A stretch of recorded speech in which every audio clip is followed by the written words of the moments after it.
To the important meeting that is taking place between Prime Minister Narendra Modi and the US Defense Secretary James Mattis there. Now, this of course is a meeting. This is not a pull aside because there is clearly a difference in terms of protocol. It is a Defense Secretary of the United States who has shown up to meet with the Indian Prime Minister, and this is clearly an attempt by the US administration to try and draw India, to try and court India and draw it into this big game that's presently underway for the South China Sea. This is essentially in many ways where the United States would like to have India in its camp. But India here has chosen to play a very, very fine sort of a game in terms of balancing out the various stakes that it has in the region.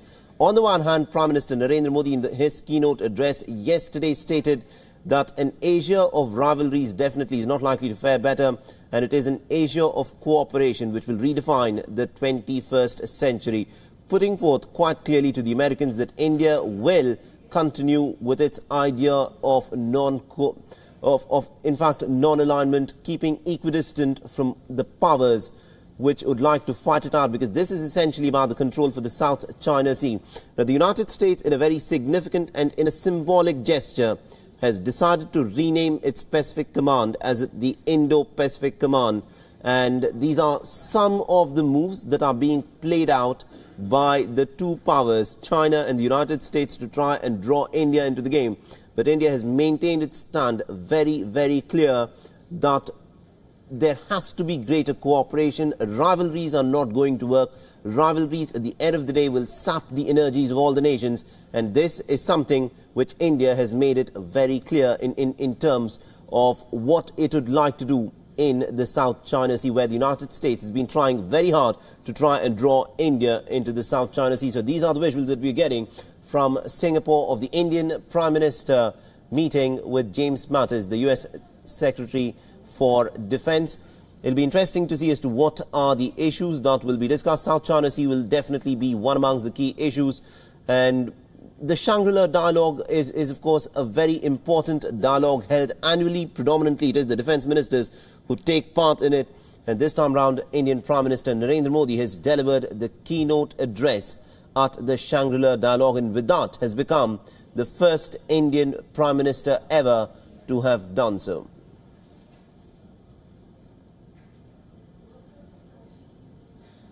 So a significant meet between India's Prime Minister Narendra Modi and the US Defense Secretary is presently underway. Now, what we are seeing is the customary exchange of greetings between the leaders there, and in many ways this is going to be one of the key highlights of what has taken place in Singapore. It's interesting that the Indian Prime Minister and also the US Defense Secretary should be meeting in Singapore, and a lot of issues will be discussed in terms of how the United States will embark on trying to contain China. Remember, the United States is pretty much at loggerheads in terms of how China has behaved in the South China Sea, claiming pretty much complete hegemony and sovereignty over the entire of the South China Sea. And this, of course, is disputed by the other nations on the rim of the South China Sea, such as Vietnam, Philippines, Malaysia, Indonesia, and every other nation in the region has raised objections to China claiming the complete of the South China Sea. This is a region which is said to be very rich in terms of its oil and mineral resources. And the United States has, of course, decided to step in a bit to try and contain the belligerence of China, if one could so put it. And this, of course, is a very significant meet between the Indian Prime Minister, who's made it amply clear that they support free access to sea lanes, but at the same time, it is cooperation between nations that should guide the way things are played out in the future, and rivalries will only sap the energies of the nations and would not necessarily redefine the 21st century. So a significant meet there between Prime Minister Narendra Modi and Defense Secretary James Mattis.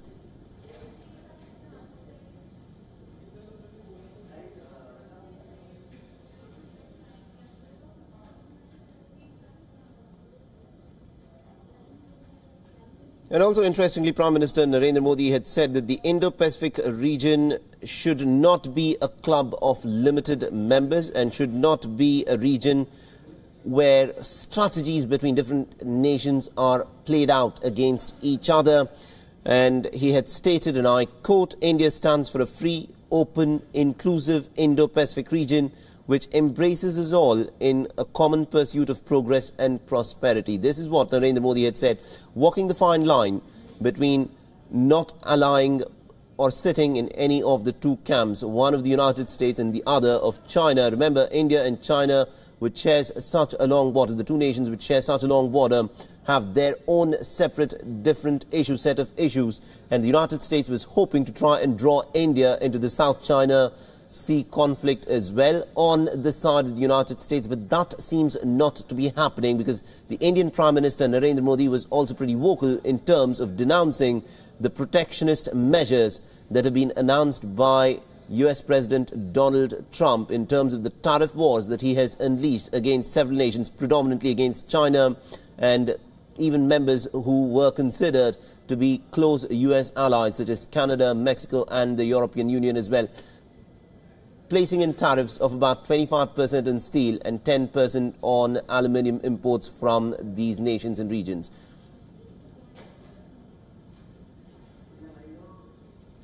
So this is a meeting that is taking place on the sidelines of the Shangri-La dialogue. It's an interesting meeting, and a lot will, of course, be surmised in terms of what the two leaders, of course, have discussed in this meeting. This was expected to be a pull-aside, but that has not taken place. That would have been a very significant gesture in terms of how it would have been viewed around the world. Now, this is, of course, Defence Secretary James Mattis asking for a meeting with the Indian Prime Minister Narendra Modi in Singapore, and a significant one at that, considering as to what is happening in the South China Sea region there.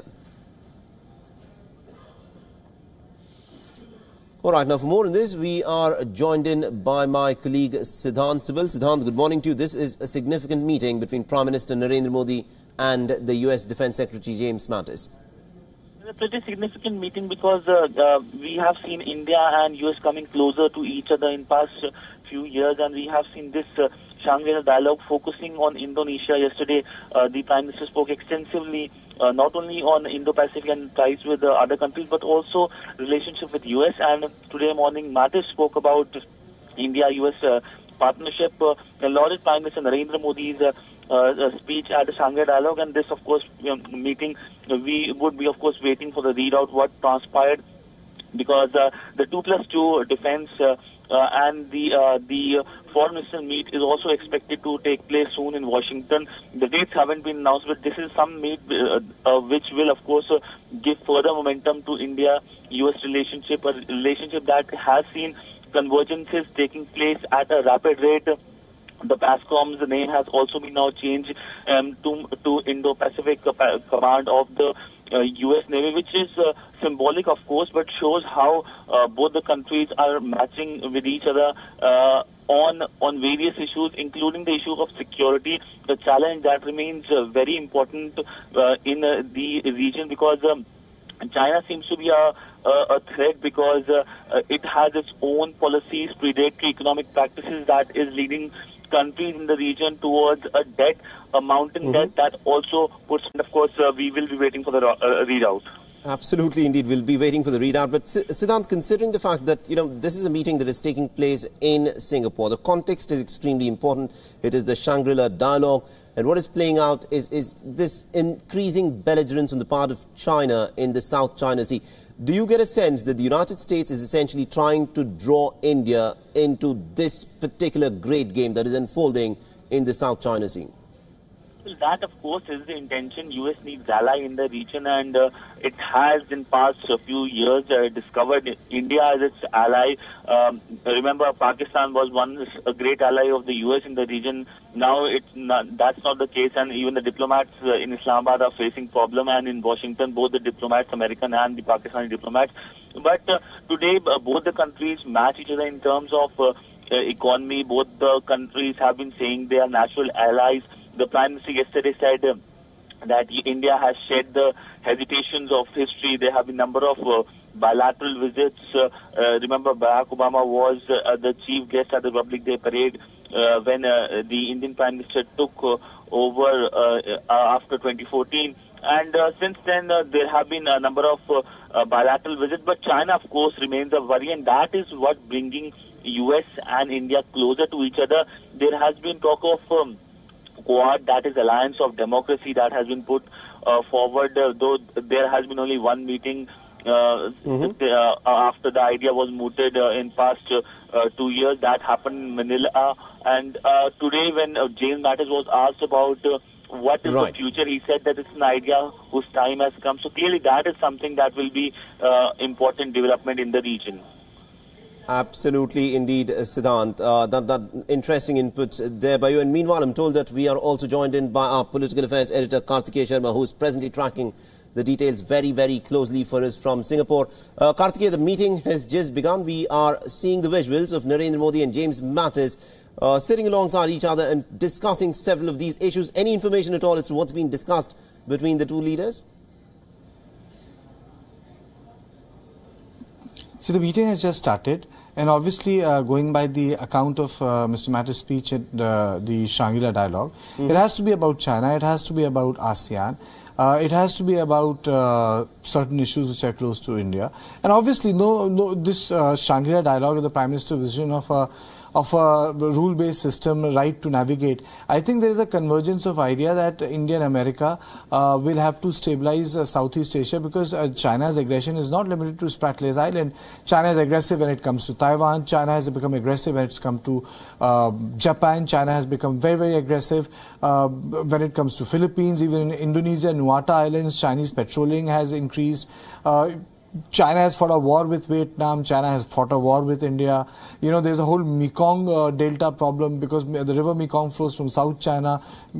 It's the river which defines the economy of the Southeast Asia, biggest river. That is also an issue. In Myanmar, China is an issue because the northern Myanmar is literally not under the control of the regime. So if China starts interfering there, you know, northern Myanmar will be in big trouble. So that is why I would say that China is the elephant in the room, and China will be discussed by Mattis. How it will be discussed, what will be discussed, is a story to be told once the meeting is over. But before that, this call-upon meeting, which is taking place in Fullerton Hotel today, is an indication that how much America wants India on its side, because Pakistan has flown away in South Asia. It has gone to China completely. So America is also hunting for an alliance partner. You know, it's interesting that America is, hunting for an alliance partner. They're looking at India perhaps to play an increasingly a greater role. You know, we do not quite know as to what will be the exact modalities of it, but the United States wants India to be involved in the South China Sea conflict. But considering the recent meeting that we had between Prime Minister Narendra Modi and Xi Jinping in Wuhan, where the two leaders met to reset the India-China ties, you know, it is a very fine line which the Indian Prime Minister here will have to walk. See, Prime Minister will have to decide what is good for the country. Alliances from the United States perspective is good for the United States of America. Bigger alliances or the superpower rivalry has always created problems for intermediate, or I would say strong nations, but not like superpowers like India. India was so comfortable in the 1950s in Southeast Asia, but when CENTO came into being, you know, the lines were divided between the Soviets and between the Americans. And the joke used to be that in order to check the red line, you need to create a green zone. And that's how radical Islam was born, because Americans have supported all the radical movements throughout the world to contain communism. Absolutely. So keeping that in mind, you know, Indonesia supported Pakistan during the 1960s war. So these are the issues which are fresh in India's mind, and India wants to re-alter it. That is why cultural expression, despite the fact Indonesia and Malaysia are Islamic countries, they recognize the cultural heritage, because cultural code, which is primarily Hindu and Buddhist, works with the religious code of Islam. That is why when you go to Indonesia, you have names of people practicing Islam like Rati, Lakshmi, Garud, you know, these are the names, Sukarno, Putri, Meghavati. What are these names? These names come from Sanskrit. But the cultural codes are part of the religious cycle.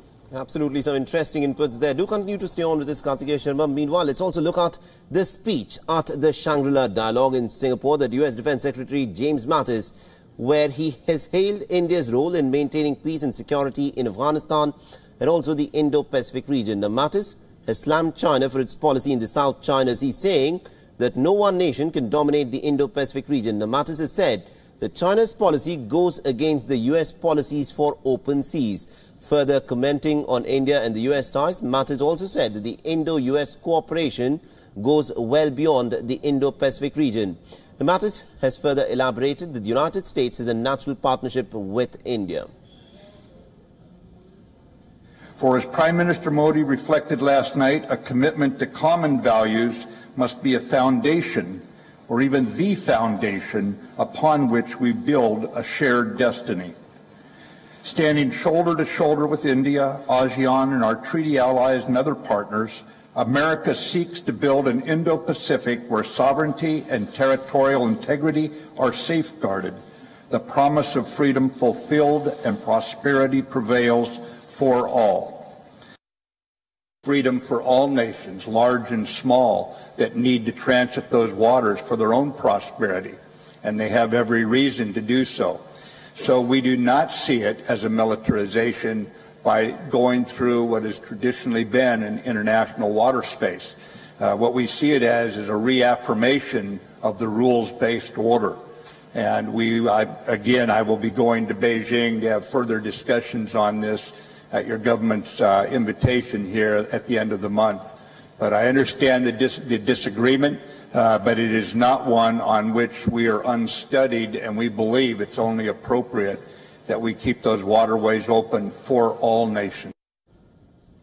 All right, so that was James Mattis there in his Shangri-La Dialogue address, clearly quoting India to try and draw India to be an ally of the United States as it tries to contain China and also its belligerents in the South China Sea. And Kartikeya Sharma, if I can come to you on this, this is, of course, a big challenge in terms of how India takes this forward. Do you expect Prime Minister Narendra Modi to be walking on that old Nehruvian line of non-alignment, trying to treat every issue on its merit rather than sit in any particular camp, even though in this case we see the United States quoting India almost out on a limb?